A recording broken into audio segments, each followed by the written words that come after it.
Hi guys, I'm just going to show you a quick how-to video on how to force a student or a colleague to make a copy of your Google document before they start typing on it.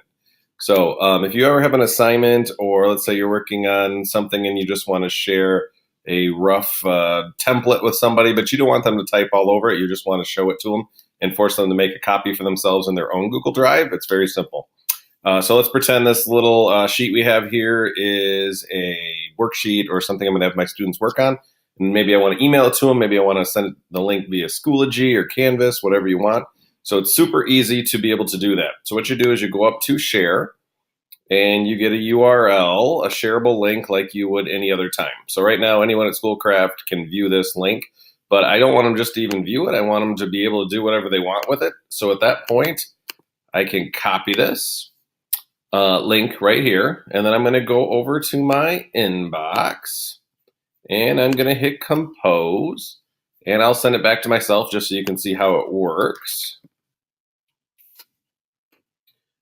And we'll just make this a test email. And then what you do is you put the link in, but you have to delete just a little bit at the end here, because right now it's going to go to them and they'll be able to edit or they'll be able to just view. But what I want them to do is immediately make a copy. So I just backspaced all the way to the first backslash and put in the word copy.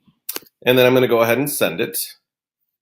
And hopefully momentarily I will get an email from myself with that URL. So if I was a student, I would have just got an email from my teacher, or maybe this was somewhere else.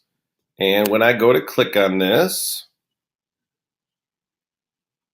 it automatically takes me to this screen.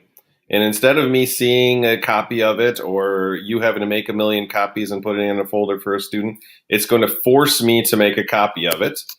And when I make a copy of this document called How to Force a Copy, I will now have two of them in my possession. This is a copy of it because I own the original. But if I was a student, this would be the only copy of this, and it would be my copy in my drive. At that point, then I could share it back with the teacher. I could hand it in Schoology or Canvas.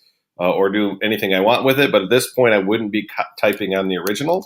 So if you see here, if I started to put in my name and put in my date, and I go over to the original, you will see there's no typing on the original because this is the original copy. I hope that helps, guys.